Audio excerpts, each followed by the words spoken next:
about a fecal pat and the release of Cryptosporidium, E. coli, Salmonella, all these nasty things out of that fecal pat. And so that data came from these sites. What we have here is an individual rainfall runoff plot. And so ignore the bounding, that's just for the purposes of publishing, quite honestly. But what happens is the rain will fall on here. Any surface runoff that comes off in the top little bit of depth will go into this collector.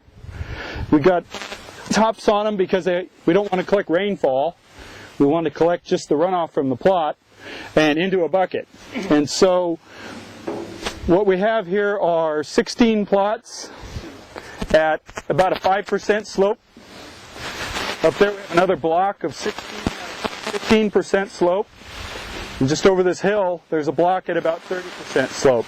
Trying to understand at different slope classes, what's the rainfall runoff ratio, and what's the transport dynamics of any constituent out of whatever type of treatment we want to put on here. The treatment that we've been putting on outside of slope, which is residual dry matter.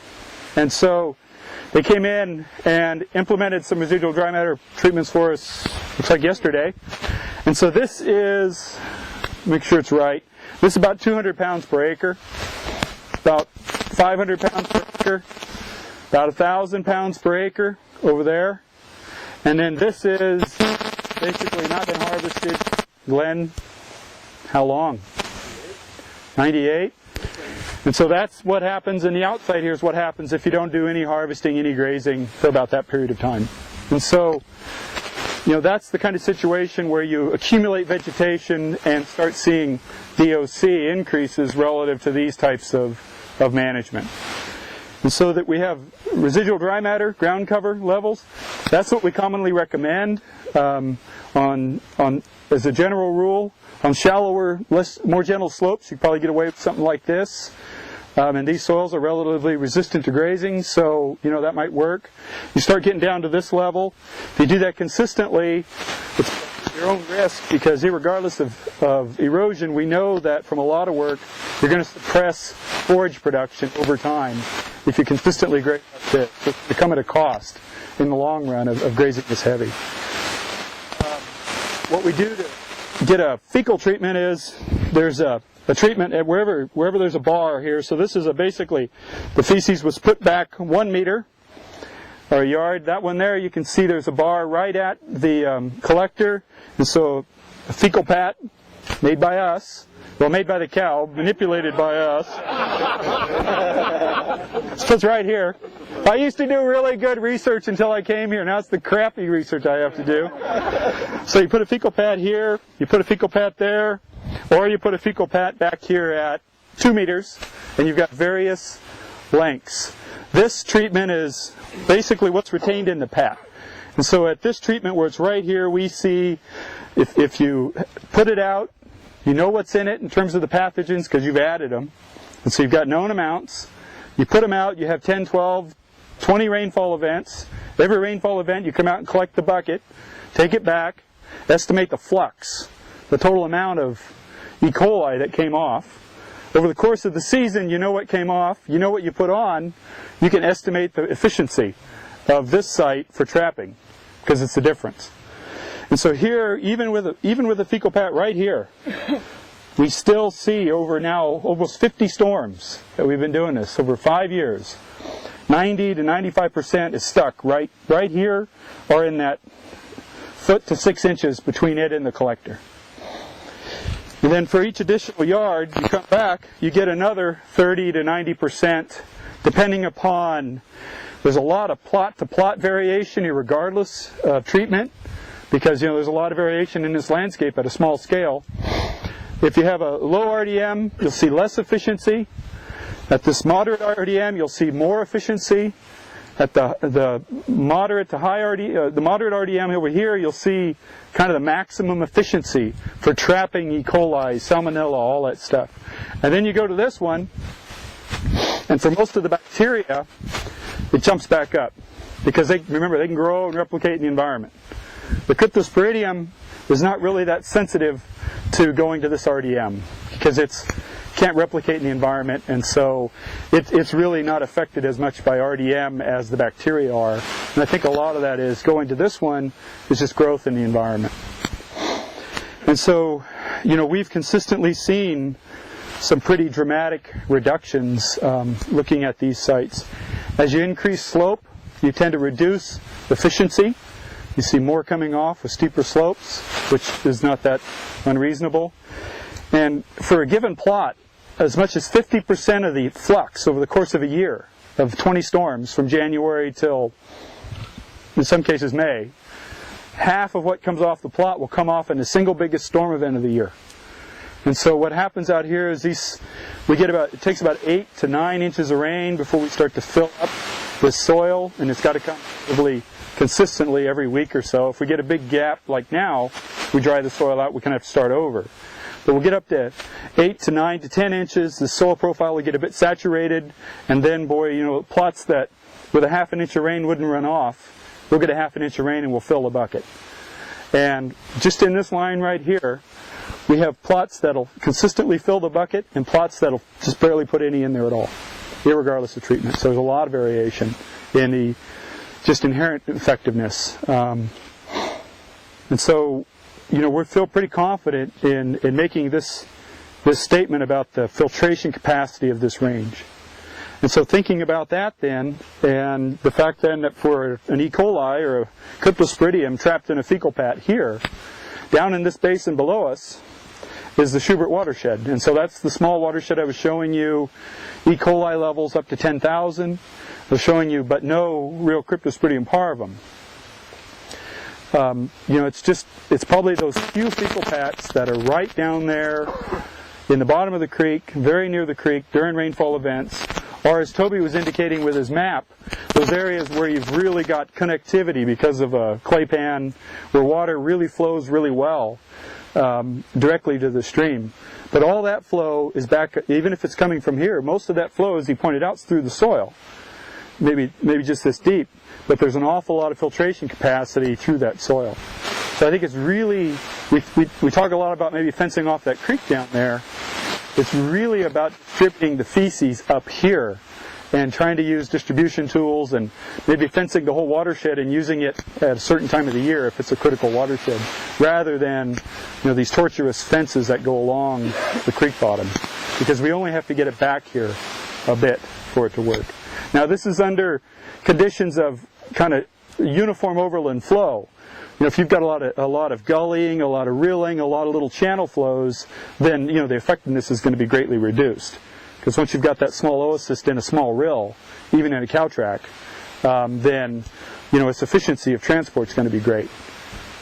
Yeah. Does breaking up those paths and dragging the trunk of thinly fence around have any effect on that? Yeah. A lot of people do that, particularly in irrigated pasture. It's a lot of dragging of fields, and I think it's a matter of timing. So if you're dragging ahead of irrigation, I think if you drag your field and irrigate right on the heels of that, it's probably going to get a pulse. I think if you drag your fields, allow things to break down, allow some drying and mortality of the pathogens and bacteria that are trapped, you can probably reduce those levels. But it is a fine line of it's safely trapped in the fecal pat. Do you really want to mess with that? But there are some benefits, and this is why people do it, to redistributing nutrients and that type of stuff. So I think it's a matter of making sure you do it, not following it on the heels with irrigation or a lot of rainfall. But we haven't explicitly studied that. Yeah. Any other questions? Yeah. Your RDM treatment levels will also have some effect on flow rate and volume collection? Yeah, some. But we did infiltration studies across, like every one of these plots. We went up here into the upper part, and we looked at infiltration. And these have had the same RDM treatment for 10 years almost. And so about 3 years ago, we had somebody come in and do infiltration studies, and we really couldn't find a very big difference between these treatments. Now they're implemented by hand. We can't have cattle in here stomping and all this stuff, so there's not the trampling component, so we have to be careful. But just vegetation alone, and rooting and development of organic matter in the soil, we're not developing enough, at least over the 7 to 8 years with these treatments, to really see a difference, even in that treatment, quite honestly. We did see a pretty big difference between slope. This was distinctly different from that, and distinctly different than the steeper. And the steeper we got, actually we had more infiltration capacity, and that may be a function of just the way this field was used by cattle in the past. These flatter areas, remember I showed you a graph about livestock fecal deposition, it was greater in the flat areas. And these flatter areas might have got used heavier. And, this has been an area where a little bit of feeding went on, in the past. So we don't know if we're confounded by past management. But there is a slope effect, a position effect. Toby, do you want to talk a little bit? I got you now. Do you want to talk? Your contest over here. Looking at soil. Who's got good fingers? We want to know if we're 50% clay here. No. Nobody? No. Say 60. And the other Yeah. Yeah. So let me take this question real quick. So the question about other sources of pathogens, absolutely. And one of the things we have to be religious about is cleaning out these little vermin houses that we've built. And so our study was getting confounded by gophers and squirrels and other things setting up residence in here, and us not religiously keeping them cleaned out, because we know that California ground squirrel and many other mammal species have a relatively high infection rate for a lot of these pathogens that we're interested in. And so one of the potential reasons to see an increase in a pathogen in an area that let a lot of RDM grow up, if you created habitat here that was more preferable than this or that to vermin, I'll call them that for small mammals, how that's more PC. For small mammals, that might have a higher infection rate than the cattle that are doing this vegetation management. You might set yourself up for trading one source for another, and maybe a source you can't manage. And the reality is, back to, if it can't happen on a ranch, why recommend it? Now, I don't know anybody that can in the cattle business who can afford to let vegetation accumulate like this. I think what we're looking at is working with people to get them from here into here and into this level of management for a lot of good reasons. And fortunately, the economics are with us, and that's, these levels of annual use are going to be a lot more sustainable in terms of forage production and animal performance over the long term. And it's still, we're down to 500 pounds here, and we're generating a couple thousand, so we're still making pretty good use, and still seeing benefit at leaving these levels. Yeah. And could I add one thing? The other thing we found in these plots is the more RDM you leave, the more Medusa head you get. Yeah. And so there's nobody here that'll say, please give me more Medusa head, either wildlife ranger or whatever. So certainly one of the things we did find in this thing, the level of RDM did impact the species we had here. Medusa head there, Filari here in this first plot. So you can get what you want by grazing too. Yeah, Medusa head's a noxious weed. A lot of you may not know. It's called Medusa head for no good reason, because it's no good. And The god Medusa. it's just, I don't know if it has true allelopathy, but basically it'll mulch out all other species of grass and forests and take over, and you lose all diversity in the site. And in addition, it's got a really high silica content, and it's not any good for feed. And so nobody's really interested in promoting Medusa head. That's right. Dennis, did you have a question? I was going to say, Ken, the monitoring that we've done on watersheds somewhat like this up in Shasta County for fecal coliform bacteria, typically what we see coming off of this kind of a watershed are quite high spikes or peaks during first flush rainfall events. And well, my first question is, have you got data that kind of shows the same thing here? Absolutely. And I would say in terms of exceeding water quality standards, that's principally where it comes from, that kind of an event.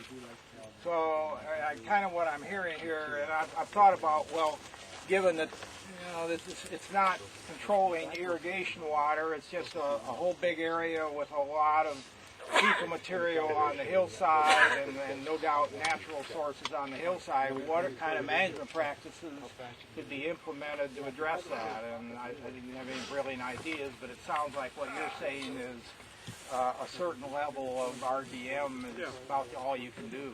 I think it's really simple. It comes back to trying to minimize direct deposition in the creek.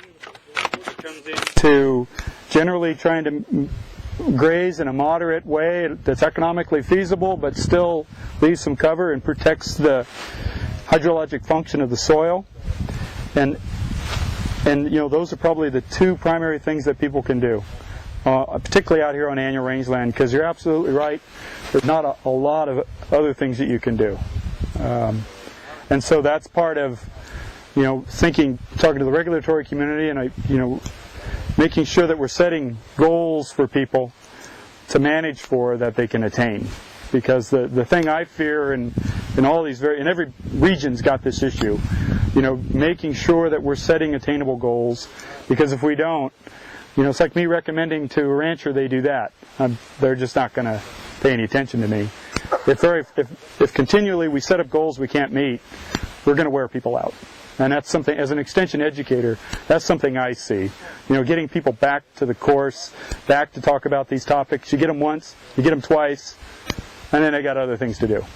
And so we really need to make sure that we're being realistic, Dennis. I agree with that completely. Yeah. Well, and then, moderate grazing has sort of come to the forefront on lots of other resource values. Jamie Marty's figured out that that's what you need to protect vernal pools. There's some endangered species that they've found that if we graze, they come back or they're able to exhibit themselves and provide whatever habitat value they had. If we do that, we lose them. And so moderate grazing, I hate to have simple solutions. We're always looking for a silver bullet. That might be one of the closest things to a silver bullet we're ever going to get. And it's easy to control. Any other questions relative to pathogens? We've got a soil science class going on over here if you guys want to learn about these soils. I have to tell you, if we want to divert a bit, you've got two of the best soil scientists in the state right there. And they do know a heck of a lot about soils. I don't like digging pits, but I'll certainly look at it with them once they've got it done. Okay, yeah, so just to kind of recap, I guess, the talk, looking into the Schubert, the highly grazed watershed actually works the best in terms of biomass reduction, obviously, because you have a lot of cows moving through it. So we would expect to see lower dissolved organic carbon values in the streams in those highly grazed watersheds. However, obviously we sacrifice with heavy grazing. You see more total suspended solids in this heavily grazed watershed. You see more nitrate nitrogen in the heavily grazed watershed, and also higher microbial pathogen indicators, and even phosphorus. But phosphorus is so low here anyways because the soil binds it so tightly that we don't even consider it. The control watershed, so much biomass that it's actually a problem in terms of emitting dissolved organic carbon and nitrogen, but less so for the other water quality constituents. So the perfect scenario is to have a moderate grazing intensity where you're getting rid of some of that biomass so that you don't exude or emit so much organic nitrogen and carbon, but are also getting the benefits of reducing runoff of pathogens, nitrate, and total suspended sediment. Is that what you're looking for? Anything else? Anybody have questions on that?